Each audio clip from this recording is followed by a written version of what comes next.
Hello everyone, my name is Leah and welcome to my booktube channel. Today I'm going to be doing my wrap-up of round 4 of the Queer Lit Readathon. This readathon ran from December 1st to December 7th, and I'm going to link the creators of the readathon as well as the Twitter for the readathon down below. This readathon involved a bingo board of challenges related to queer literature, and technically I didn't get bingo on the bingo board. I'm going to be talking about 4 books I read for the readathon. However, I technically only completed 3 for the challenge because I finished the 4th book the day after the readathon ended, but I'm still going to talk about it because I started reading it for this readathon. The first book that I completed for this readathon was for the category New Genre. Though technically it wasn't a new genre for me, I chose to interpret new genre as a genre I don't typically read because I do read from a lot of different genres, so I don't really know that there would be a genre that would be completely new for me. And a genre that I don't read very often is short stories. So the book that I chose for this challenge was Kissing the Witch by Emma Donoghue. I mentioned this book in my end of the year book tag as a book that I wanted to get to before the end of the year, and I have gotten to it, so that's 1 book down. This book is a collection of 13 fairy tale retellings. Several of them are queer fairy tale retellings, though not all of them are. I haven't really read that many just fairy tales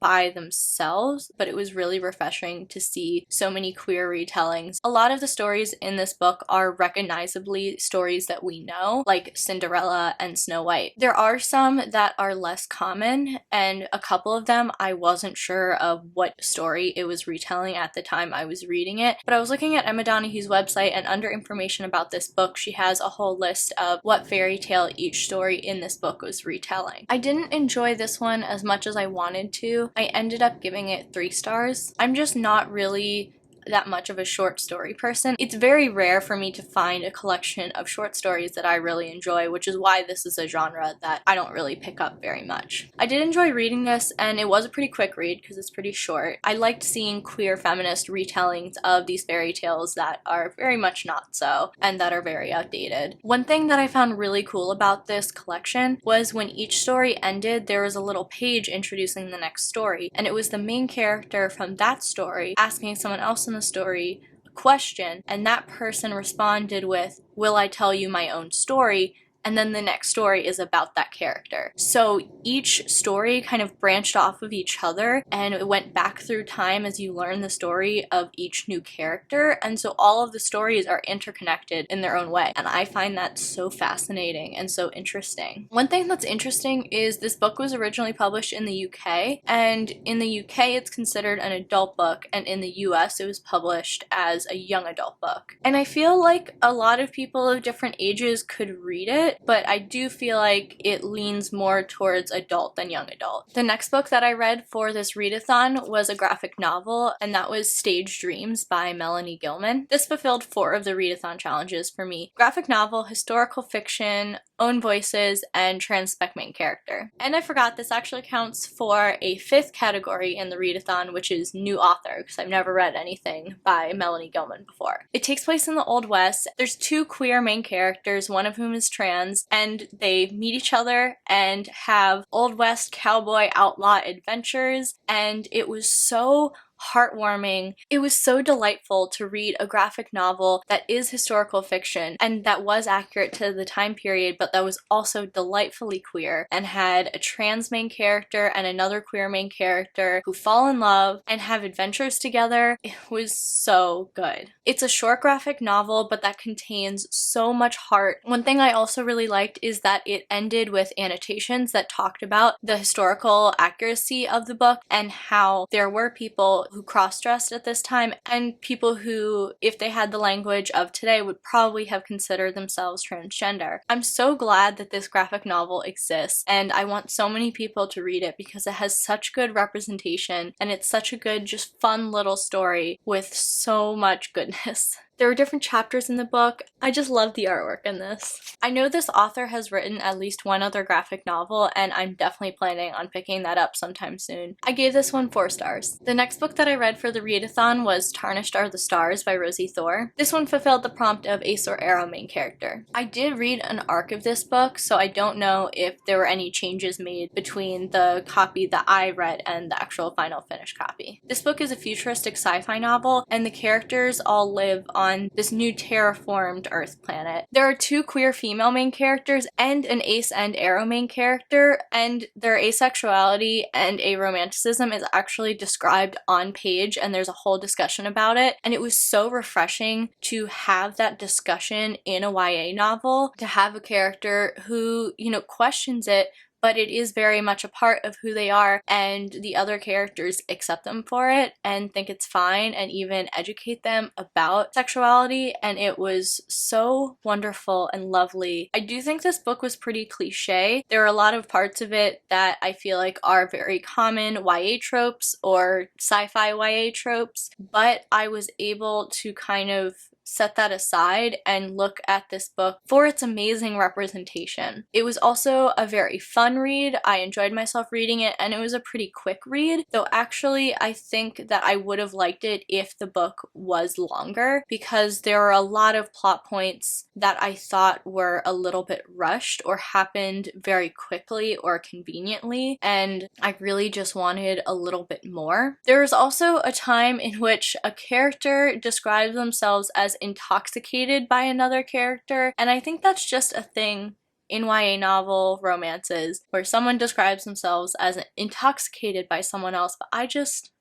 don't understand it. I felt like there were certain things that were also just wrapped up very quickly, or things that happened for the main characters in a very convenient way that I think actually would have taken a lot more effort. There were also times where characters very quickly jumped to conclusions that were or were not wrong, and I just wanted characters to think through things more. I wanted a little bit more character depth and a little more depth of the world and just more overall. I wish this book had been fleshed out just a bit more. Even though I ended up giving it 3 stars and I did feel like it was very cliche, I really do think more people should read it because it is fun and the representation is so good. And right now it has under 400 ratings on Goodreads, which I don't understand, because while it is cliche, there are so many other cliche books that have so many more ratings. So I really think more people should check this book out, because even though I thought it was really cliche, I did enjoy it, and I really think so many other people would enjoy it, and it's such an important book with so much heart and queer friends who all love each other and are really ride or die for each other. This just deserves so much more hype than it has. The last book that I read for the readathon was my favorite book of the readathon, and that is Real Queer America: LGBT Stories from Red States by Samantha Allen. This was what I read for the nonfiction category, and I really rarely read nonfiction, but this book was so good. I cannot even count the number of times that I cried while reading this book, because the stories were so good and so impactful and things that I just really felt for and empathized with. This book follows Samantha Allen, who is a transgender reporter, making her way through the red states of America and visiting different queer communities and people that she knows in these communities, and people talking about their stories and what it's like being queer in conservative red states. I loved seeing all these different queer people and all these different communities, and seeing how so many people have forged a life for themselves even in conservative areas in the United States. And this book, it was so good. I just can't even put into words how much this book meant to me and how good it was. It just gave me so much hope for the future. I love how she interviewed so many diverse people and people from so many different communities from all over the red states of the US. And she didn't shy away from talking about oppression and talking about all the bad things while also talking about all the good. It was very realistic and so good. I recommend this to everyone. And throughout the book, she also talked about her life and her past and her relationship with her wife and how they met. And it was a very personal book while also being meant for everyone and talking about so many different communities and places. And I just absolutely adored this book. It meant so much. I don't know if she'll ever write more books about LGBT communities in America, but if she does, I'm going to pick them up. I don't give books 5 stars that often, but I gave this book 5 stars because it made me cry and it was so good. Everyone should read this book, especially if you're queer, but even if you're not, this book means so much. Real Queer America: is the one that I ended up finishing a day after the readathon ended, but I really wanted to talk about it in this video because I read it for this readathon and I don't know if I would have picked it up otherwise, and it meant so much to me. That's it for my wrap up for round 4 of the Queer Lit Readathon. They've already announced the next rounds of the readathon for next year, and I'm very excited, and I'm hopefully going to participate in those too, and I'll link all that information below. Thank you for watching, and I hope you enjoyed. See you later. My name is